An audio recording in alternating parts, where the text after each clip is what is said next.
everyone, Kelly here, and today I want to talk about whether these books were actually 5 stars. So I did a 5-star prediction video that I filmed way back when I bought these books several months ago, but that I just posted a few weeks ago. If you didn't watch the video, I'll link it down below, but you don't have to, obviously, because I'm going to talk about all 5 of the books in this video and whether they were 5 stars. But I did my 5-star predictions differently this time because I just felt in the past I just would give up. I would take so long to finish my 5-star predictions. I would like post a video and then I might take, 6 months, 10 months to finish reading the books, and by that time didn't anybody remember that I did 5-star predictions, or I would just feel like so much pressure that I had to do it in a certain time period or whatever. So this time I recorded my video when I bought these books, started reading them, and then didn't post my predictions until I was on like the last book. And so that I knew that you would be finding out my predictions very closely to the time. So I think I posted that video just like 2-3 weeks ago.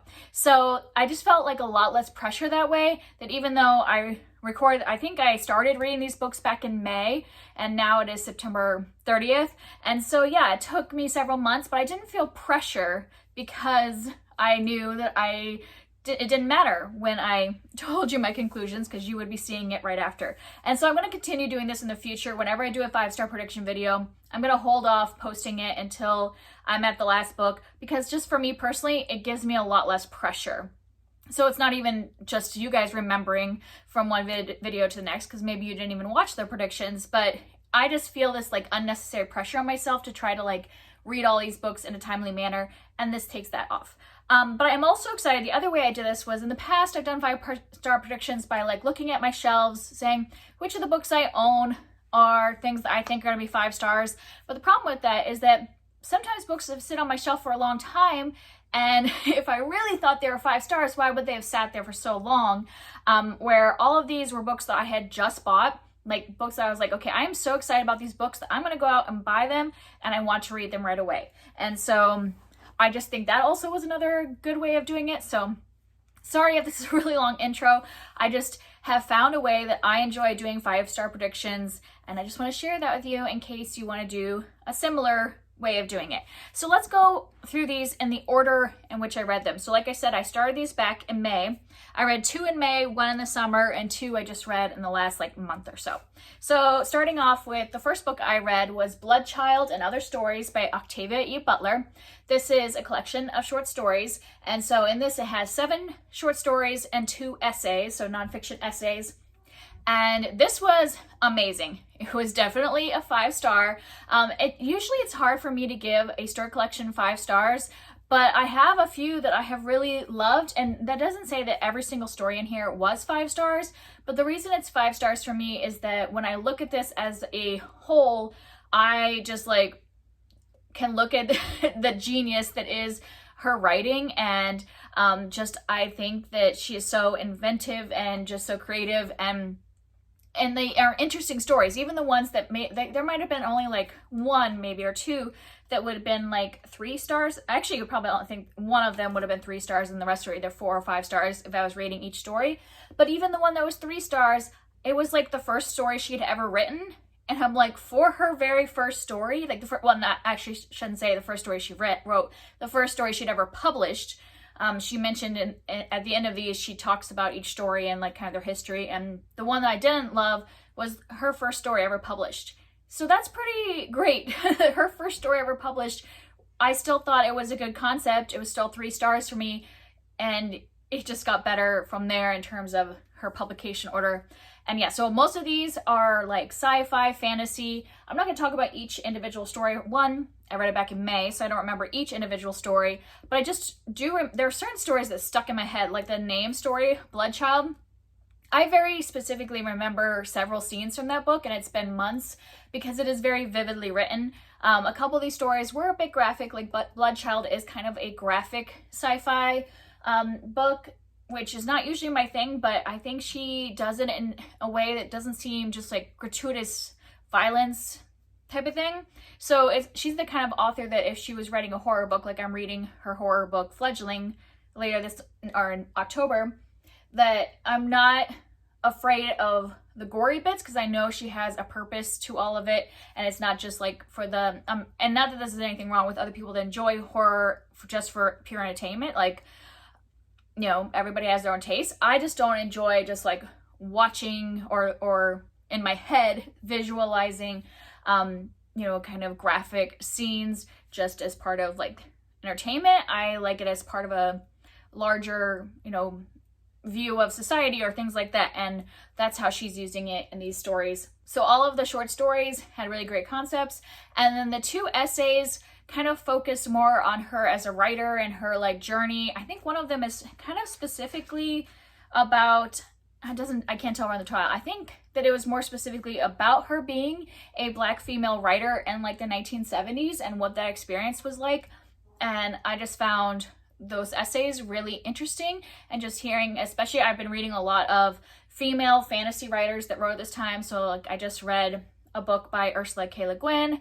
I've been reading Tamara Pierce in the last year. And when I've read things by these, you know, foundational women in sci-fi writing, I read a lot of their afterwards that they have added in later and talking about their journey of, you know, at the time, sci-fi and fantasy were really dominated by white males. It still is a lot dominated by white males. And so it's just really interesting to hear from these women who, you know, show that there are other ways to write sci-fi, fantasy, and other perspectives. So I would highly recommend this if you like sci-fi, fantasy, speculative fiction, or even just want to read a little bit of her history in being a writer. Those essays would be really great. So I would highly recommend this. This was a definite 5-star read. So then next I read The Duchess War by Courtney Milan. This is the first book in the Brother Sinister series, which is a historical romance series.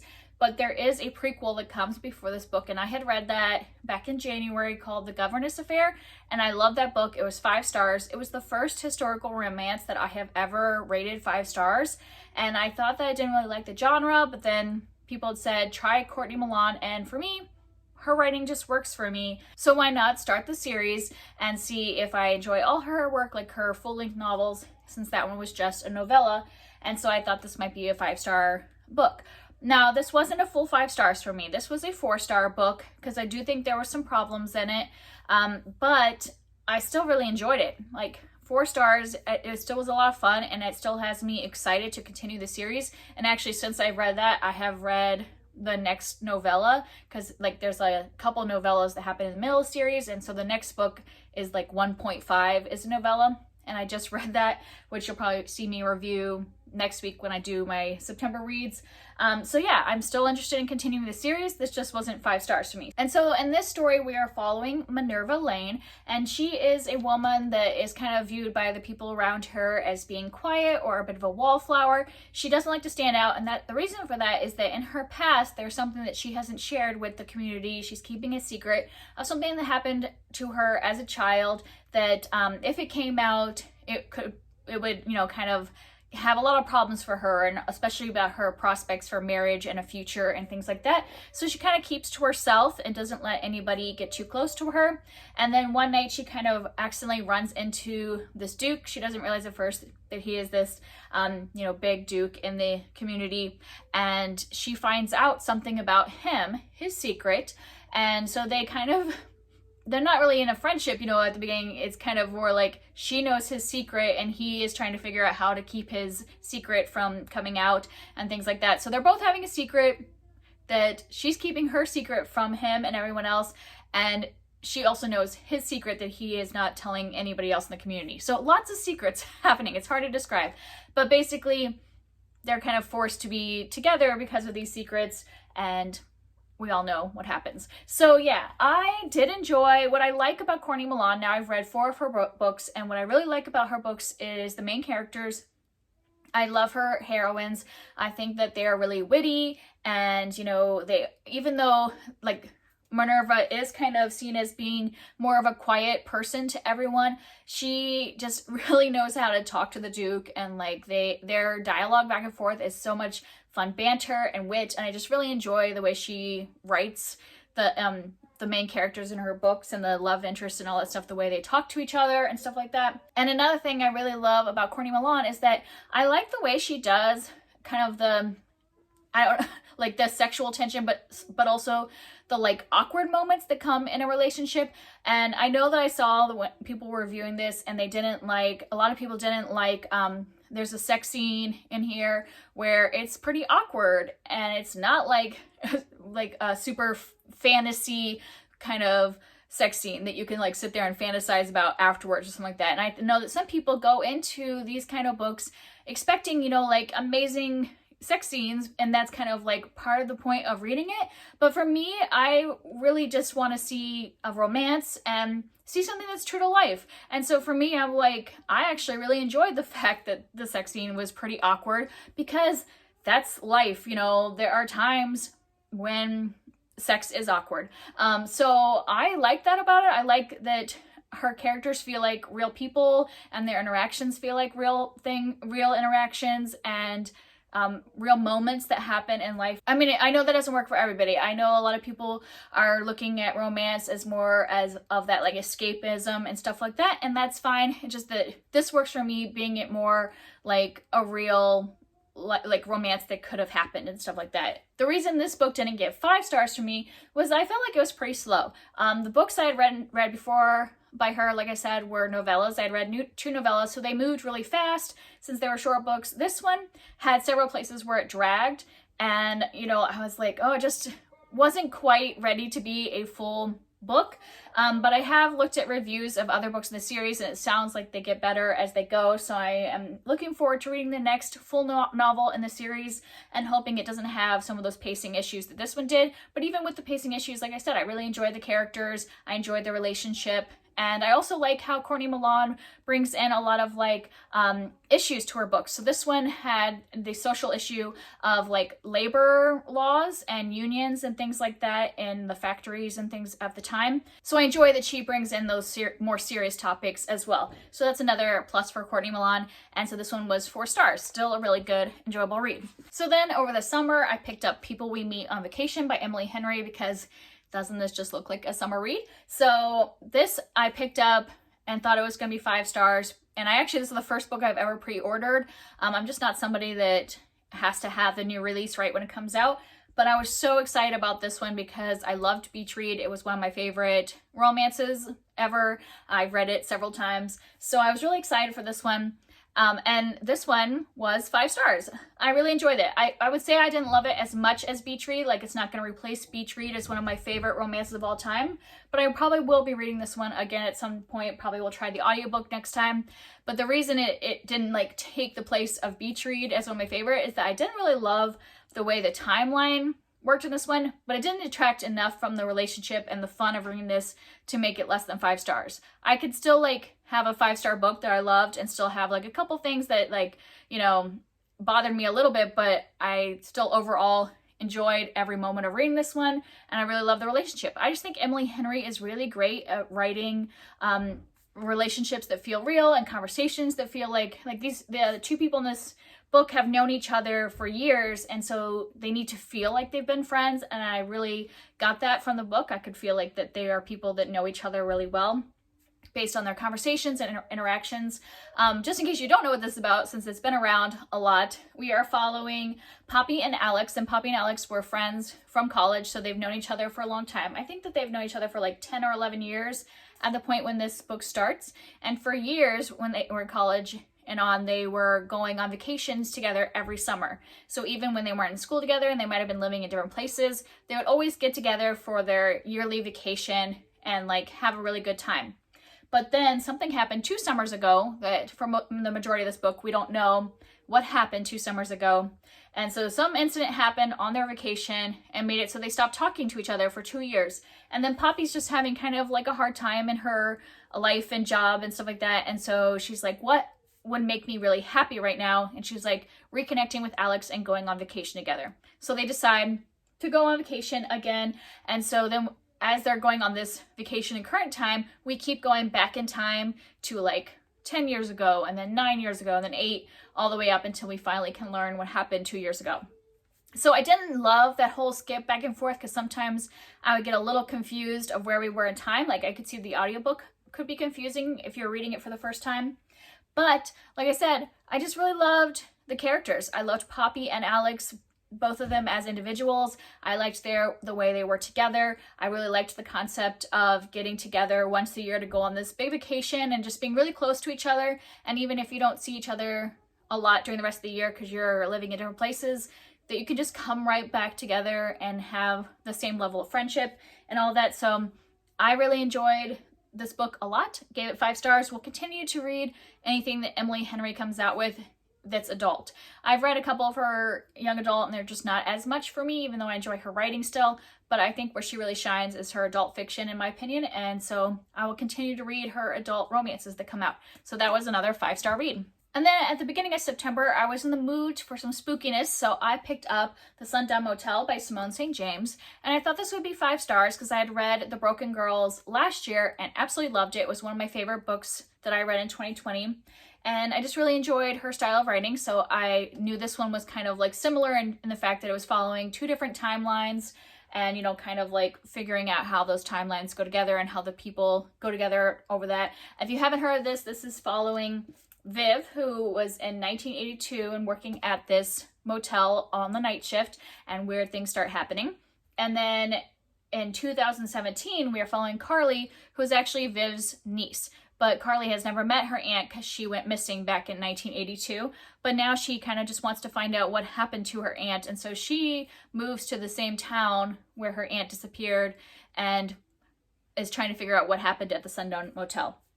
So this book starts out like ghost story, a lot of weird things happening at the hotel, kind of freaky. Like at the first, third of this book, I was like, okay, I can only read this during the day. It was giving me the perfect like fall vibes and all that stuff. But then the book kind of just turns into a mystery for the rest of the book, at least for me. I mean, there's still moments of like the ghost story and I think that it could still be like scary and for some people and things like that. But for me, once it turned to a mystery, it no longer became a scary book. And so I lost a little bit of that atmosphere as the book kept going, which made it not 5 stars for me. So this ended up being a 4-star book. So still a really great read. I still enjoyed the way the story ended up and like kind of the focus it was taking, but it just was different than I was expecting going in. I think in The Broken Girls, she kept kind of the creepy atmosphere throughout the whole thing, even though there was a mystery we're solving. And this one, I just felt like that atmosphere went away once the mystery took over. I also, one of the things that I didn't love about this book was that we were following 2 different timelines, but we were discovering things in both timelines. And so like, we basically heard this story twice, and that bothered me because I think there's a way to do 2 timelines where, you can discover something in the past timeline, and the person in the current timeline might discover it, but we don't go into detail. So we might just, kind of harken back to when we discovered it in the past timeline, or back, one of those 2 ways, where this was literally like Viv would discover something in 1982, and then a couple chapters later, Carly would discover that same exact thing in detail in 2017, and we would hear the entire thing all over again. And I don't want to say any details since I don't want to like spoil anything, but yeah, I felt like I was just hearing the whole story twice in the middle section of this book, so that made it really drag. So basically what happened was I started this book at the beginning of September. In one night, I read the first third because I was just like so interested in the atmosphere and everything was spooky and fun. And then the middle section, the like middle third, took me 2 weeks to read because every time I pick it up, I'm like, I've already heard about that. I just don't really care about hearing about it again. And so I just kept putting it down after like 1 chapter. And then when we got to like the last third where things start to pick up again, I read the rest of it in 1 day again. So I think there was a consistency problem in the pacing and the way that the 2 timelines were done. But overall, I still really enjoy her writing. I still enjoy when there were creepy aspects. I like the way she does them. I like the atmosphere she does create and stuff like that. I just didn't think this was as perfect of a book for me as The Broken Girls was, but I will continue to pick up anything else that Simone St. James writes because I think she has the potential to write books that I really love. I feel like I'm talking about these books a lot, and I just realized when I love books, I end up talking a lot about them, so this is probably going to be a long video. But we're on to the last book. So the last book that I read in this last week of September was Starry River of the Sky by Grace Lynn. And this is in the same world as Where the Mountain Meets the Moon. I think on her website she calls them companion novels, so they're not like necessarily any characters that were in that book that show up in this book that can be read as standalones. But some of the like mythology and folklore is kind of like shared between the two books and things like that. My daughter just barged in here, so probably the angles changed. But anyways, what I was saying is that this book, it follows our main character, Rendy, and he has run away from home, and he ends up at this inn where he becomes the chore boy for the inn, and, you know, he's gathering water and helping clean the rooms and things like that, because he's escaping from something in his past that we don't know about at the beginning. And a woman comes to the inn and starts telling stories at like dinner and things like that, and then she challenges him to start telling stories. So this book really does focus on telling stories and how when we tell stories, we tell people a little bit about ourselves. Even if we're telling a like fictional story or making up a story, we're sharing a little bit of ourselves every time we tell a story. And I thought that was just a beautiful concept for a book. I really enjoyed all the stories within the overarching story in this, and how they connected to the person telling the story, and how they connected to what was happening in the main timeline, like the main plot of the book. I enjoyed all the characters in this. Rendy at the beginning is really hard to like because he's very, you know, upset at everybody. He's running away from something. He's very bitter about things that have happened in his past, and he's not like happy about being a chore boy, and he's not enjoying the company of anybody around him. He's just very bitter in life in general. So he is kind of hard to like be following at the beginning of this. But as the story goes and we start to hear the stories from all the different characters and see how they are affecting Rendy and like how he's viewing the world, I just thought it was beautiful, and I really ended up enjoying Rendy and like his whole progression through the story. And by the end, I just really loved how all of the stories came together, how all of the characters, you know, wove together, and everything just was put together so beautifully that this was a 5-star book. I just loved it. This is solidified that Grace Lynn is one of my favorite authors. I have read several of her books now, and I just think she's an amazing writer, and that she creates these beautiful stories, and she also creates like characters that we can connect with that might not be like the perfect character, but they're just human, and just all of the things that encompass being a human, and all of the like, you know, sometimes you aren't a very happy person in your life, or you might be really bitter about what has happened so far in your life, and you can still be somebody that learns and grows. And yeah, I just really enjoyed this book. 5 stars. So overall, I would say that this is my most successful 5-star prediction, because I gave 3 of the books 5 stars and 2 4 stars. So nothing under a 4-star, meaning I really enjoyed everything that I read, and 3 books that have become new favorites. So yeah, I think this is a successful way to do a 5-star prediction. So I will continue doing them this way in the future, where I pick out books that I just really want to get and, you know, buy them and introduce them as 5-star predictions, and then give myself no pressure in order to tell you the results. So I hope you enjoyed this video and the way I'm doing these now. And if you've read any of these, I obviously would love to talk to you about them, since I enjoyed every single one of them. And I will see you next time. Bye.